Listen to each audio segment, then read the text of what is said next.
ቅዱስ ጳውሎስ ለዕብራውያን ክርስቲያኖች በጻፈው መልእክቱ ዕብራውያን ምዕራፍ 4 ቁጥር 2 ላይ የሰሙት ቃል ከሰሚዎቹ ጋር በእምነት ስላልተዋሃደ አልጠቀማቸውም ይላል። እስኪ ይህንን ቃል አብረን እንለዋለን። የሰሙት ቃል በሉ እስኪ።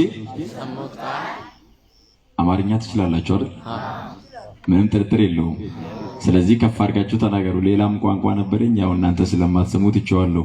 የሰሙት ቃል በሉ እስኪ። የሰሙት ቃል ከሰሚዎቹ ጋር በእምነት ስላልተዋሃደ አልጠቀማቸውም። ምን አላላቸውም? ይሄ በጣም መሰረታዊ ጉዳይ ነው። ስንት ዘመን ነው የእግዚአብሔርን ቃል የሰማነው?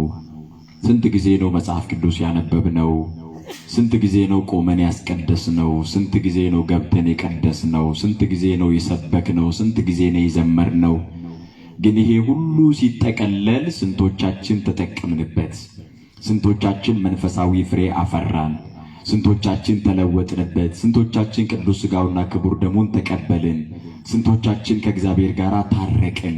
አያችሁ፣ የሰሙት ቃል ከሰሚዎቹ ጋር አልሰማንም ማለት አይችሉም።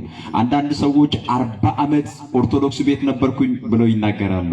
በጣም እኮ ማፈር አለባቸው። 40 ዓመት ነበርኩኝ ማለት እኮ 40 ዓመት ውስጥ ምን ተማራችሁ? ምንም። ምን አደመጣችሁ? ምንም እኮ ክርስቶስን እኮ አያውቁትም ይባላል። ስንት ዓመት ነው የኖርከው? 40 ዓመት። ስንት ዓመት ነው የኖርከው? 30 ዓመት። ለምን ከተባለ የሰሙት ቃል፣ የተማሩት ቃል፣ የተነገራቸው የእግዚአብሔር ቃል ከሰሚዎቹ ጋራ፣ ከተማሪዎቹ ጋራ፣ ከአድማጮቹ ጋራ በእምነት ስላልተዋሃደ አልጠቀማቸውም ይላል ሐዋርያው ቅዱስ ጳውሎስ። ስለዚህ ወገኖቼ የምንሰማው የእግዚአብሔር ቃል፣ የምናደምጠው የእግዚአብሔር ቃል፣ የምንማረው የምናነበው የእግዚአብሔር ቃል፣ የምንዘምረው የእግዚአብሔር ቃል እኛን የሚጠቅመን፣ በሌላም ቋንቋ እኛ የምንጠቀምበት የምንለወጥበት ሁላችንም በመጀመሪያ በእምነት ስንሰማ ነው። በምን ስንሰማ ነው? እስኪ በእምነት በሉ። በእምነት ሰምተን እንድንጠቀም አምላካችን እግዚአብሔር ሁላችንንም ይርዳን።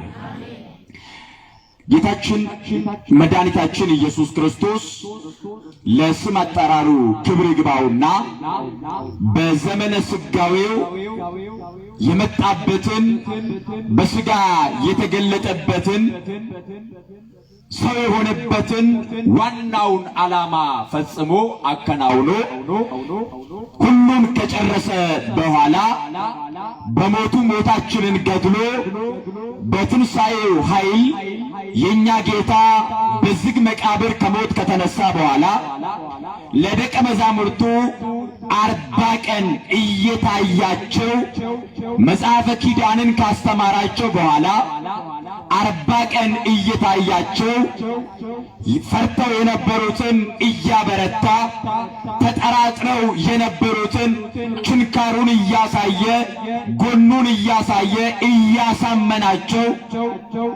በአጠቃላይ የደከሙትን የዛሉትን፣ ወደ ኋላ የተንሸራተቱትን የተንገዳገዱትን ደቀ መዛሙርቱን በዝግ ቤት እየተገለጠ በብዙ እያስተማረ ከቆየ በኋላ ወደ ሰማይ እንዳረገ መጽሐፍ ቅዱስ ያስረዳናል።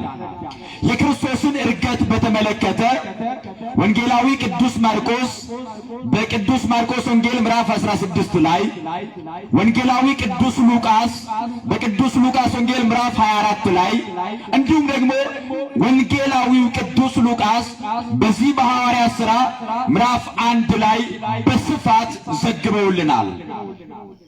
አሁን የምንመለከተው ቅዱስ ሉቃስ በጻፈው የቅዱስ ሉቃስ ወንጌል ምዕራፍ 24 ከቁጥር 50 እስከ 53 ድረስ ያለውን ነው።